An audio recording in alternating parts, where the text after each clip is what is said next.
Hello friends, super magic રસોઈમાં મિત્રો આપણું સ્વાગત કરું છું। આજે હું આખી લીલી કોથમરીના ભજીયાની રેસીપી લઈને આવી છું મિત્રો। તો તમને ચોક્કસ મારો વિડીયો ગમશે। ગમે તો લાઈક કરજો, શેર કરજો અને સબસ્ક્રાઇબ કરવાનું તો ભૂલતા જ નહીં।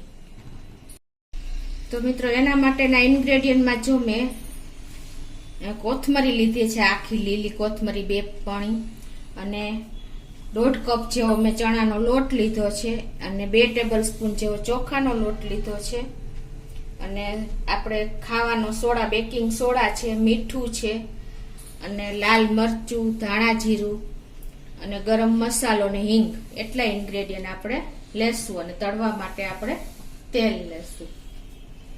બનાવવા માટે મિત્રો આ એકદમ ઝડપથી બની જાય છે અને કાંઈ ટાઈમ પણ નથી લાગતો।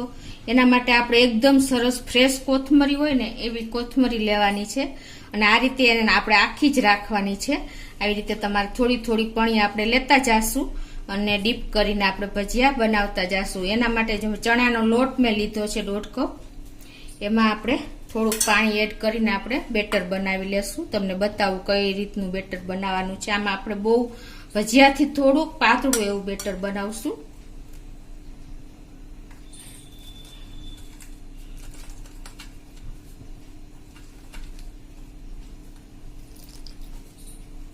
આ રીતે આપણે થોડું થોડું પાણી એડ કરીને લમ્સ ન પડે એ રીતે આપણે એનું ભજીયાનું પાતળું બેટર તૈયાર કરશું।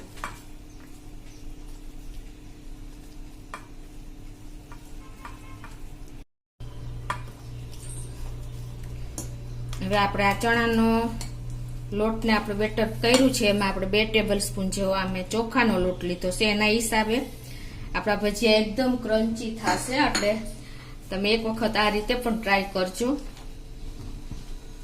અને જે આમાં આપણે બેટર પાતળું કરવા માટે થોડુંક પાણી નાખશું।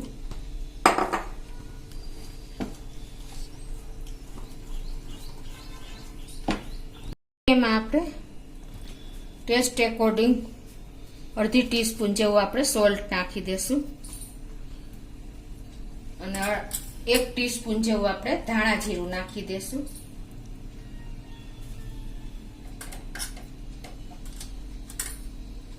અડધી ટીસ્પૂન જેવું આપણે લાલ મરચું પાવડર નાખી દેશું। 1/4 ટીસ્પૂન જેવી આપણે હિંગ પણ નાખી દેશું। અડધી ટીસ્પૂન જેવો આપણે મરીનો પાવડર પણ નાખી દેશું।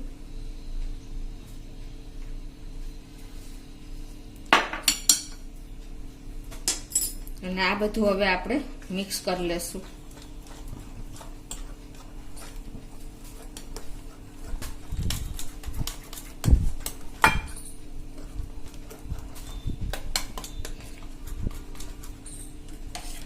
અને આપણે અડધી ટીસ્પૂન જેવો ગરમ મસાલો નાખી દેશું।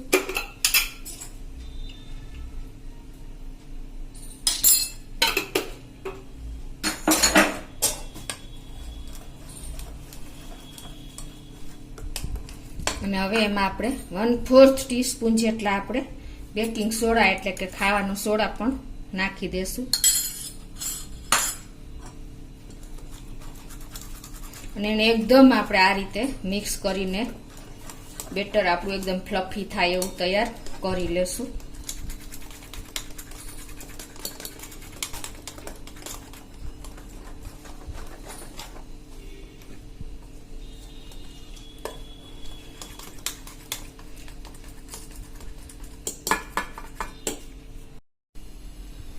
તો આ રીતે જો આપણે રિબન કન્સિસ્ટન્સી આવે ને એવું આપણે આ ચણાના લોટનું ભજીયા માટેનું બેટર તૈયાર કરવાનું છે। તમે જોઈ શકો છો આપણે સોડા નાખ્યા પછી આ કન્સિસ્ટન્સી આવી છે। હવે એમાં આપણે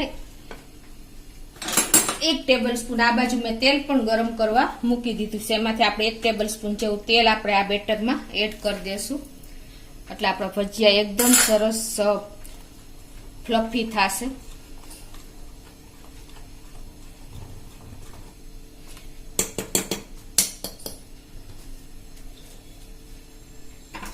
હવે આપણે જે આ ધાણા ભાજી આવી રીતે તૈયાર કરી છે, તમે જોઈ શકો છો આ રીતે આપણે થોડી થોડી ધાણા ભાજી આ રીતે લેતા જાશું અને આ બેટરમાં આવી રીતે આપણે ડીપ કરી લેશું।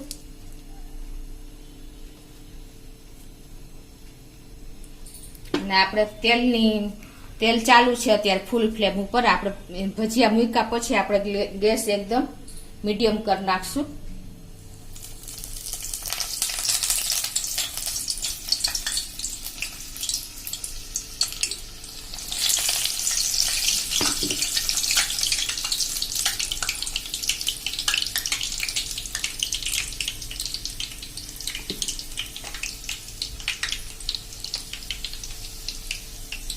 આ રીતે આપણે હવે ગેસની ફ્લેમ મીડિયમ કરી નાખી છે મેં.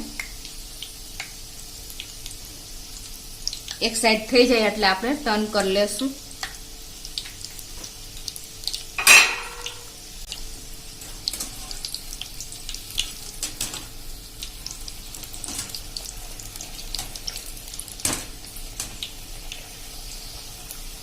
આ રીતે હવે આપણે એક સાઈડ થઈ ગયા છે તો આપણે આ રીતે એક સાઈડ ટર્ન કરીને પાછા 2 મિનિટ એવા ચોળવી લેશું.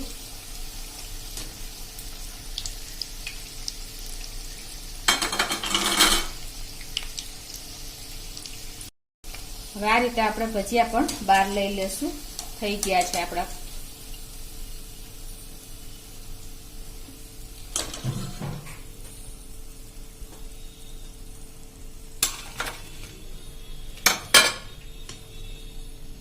આપણે ધાણા ભાજીના ભજીયા છે એટલે આપણે આ રીતે થોડા થોડા બંચમાં તૈયાર રાખશું. ધાણા ભાજીના બંચ એટલે આપણે ભાજીયા બનાવતા વાર ન લાગે. તો આ રીતે આપણે હવે જો એક બંચ લઈને અને આ રીતે આપણે લોટમાં ડીપ કરી લેવાનું છે. આ એકદમ ધાણા ભાજી આપણી ડેલિકેટ હોય છે એટલે ચડતા પણ વાર નહીં લાગે. આ રીતે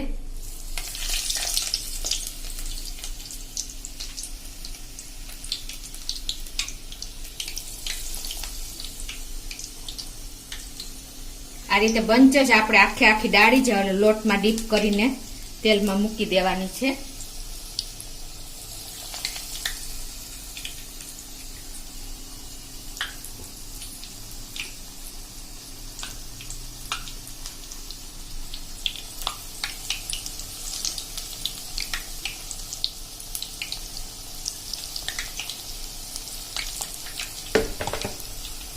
હવે આપણે આને ટર્ન કરી લેશું.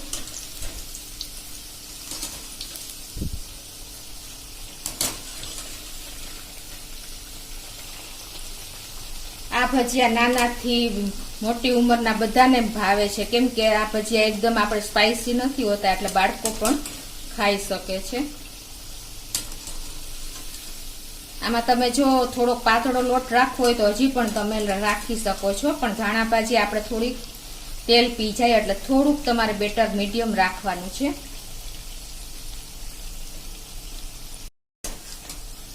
તો આપણા ભજીયા પણ જો તરાઈને રેડી થઈ ગયા છે અને એકદમ ક્રન્ચી બને. જો તમને અવાજ પણ આવતો હશે. આ રીતે આપણે બધા ભજીયા તૈયાર કરી લેશું.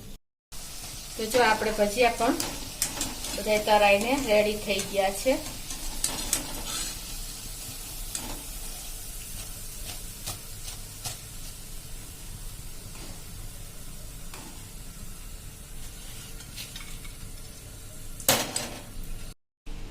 તો મિત્રો જો આપણે આખી લીલી કોથમરીના ભજીયા મિત્રો તમે ક્યારેય નહીં બનાવ્યા હોય.